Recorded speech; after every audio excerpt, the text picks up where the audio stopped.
Bonjour à toutes et bonjour à tous et bienvenue sur ma chaîne François Bonneuil. Alors sur cette chaîne, je vous propose des tirages de tarot, des oracles et aussi un peu d'astrologie.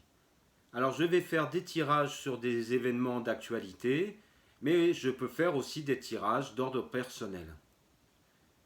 Aujourd'hui, pour commencer, j'ai choisi un sujet d'actualité, c'est-à-dire quel futur pour le mouvement des Gilets jaunes. Qu'est-ce qui va se passer dans l'avenir pour ce mouvement?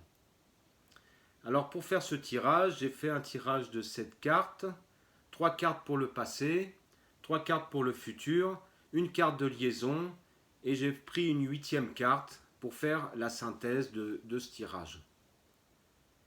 Pour faire ce tirage, j'ai utilisé le tarot d'Aleister Crowley, le tarot Thoth. Donc je voulais préciser pour ceux qui connaissent ce personnage un peu sombre que j'ai pas d'affection du tout pour lui. Simplement, j'aime bien son tarot parce qu'il y a beaucoup de symboles et il y a plein d'énergie.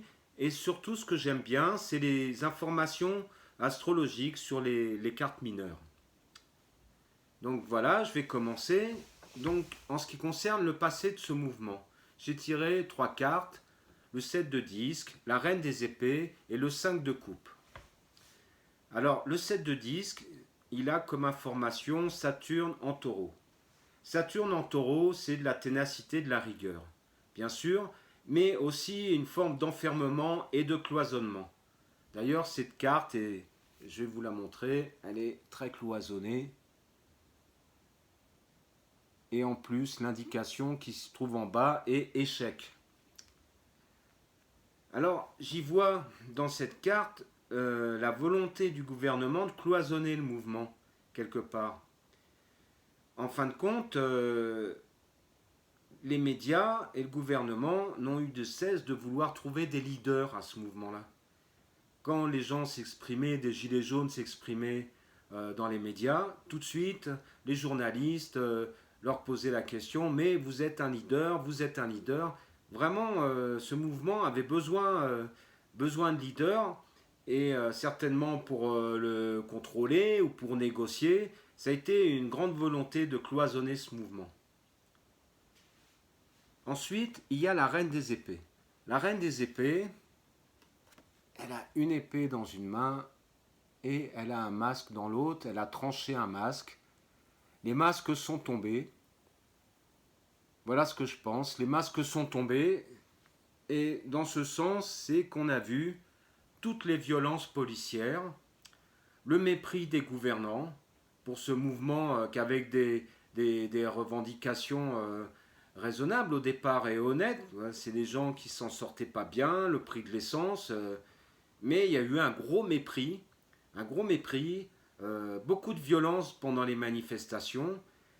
Et on a vu, voilà, les masses sont tombées.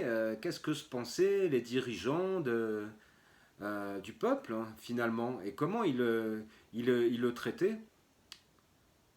Alors ensuite, j'ai le 5 de coupe. 5 de coupe, le 5 c'est toujours une forme d'instabilité, mais c'est aussi le chiffre de l'humanité. Alors dans cette carte, il y a des liens en bas des coupes.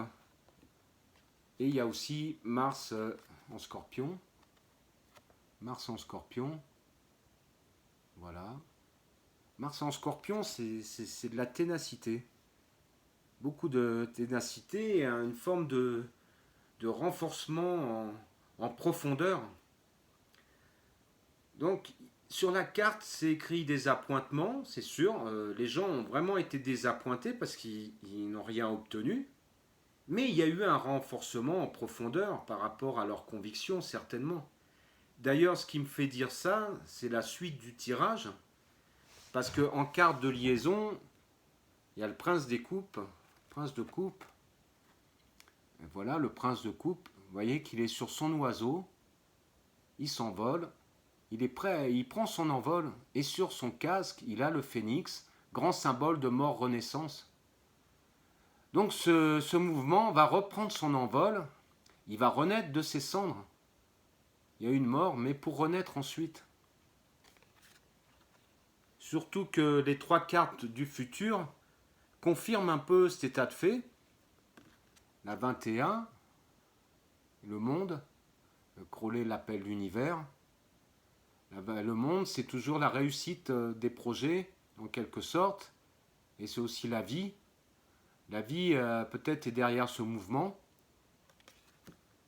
Ensuite, la tour, la maison Dieu, c'est des catastrophes, la violence, la chute d'un système. Voilà, c'est très parlant, très puissant. Peut-être que ce mouvement va obtenir la chute du système comme on le vit actuellement. On ne sait pas.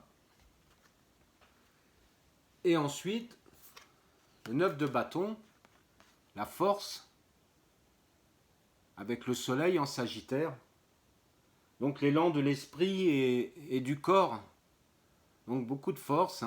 Ce mouvement risque de se renforcer et d'obtenir des choses par rapport au gouvernement.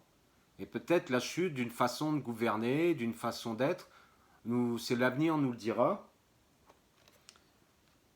En dernière carte pour la synthèse, j'ai tiré la lame sans nom.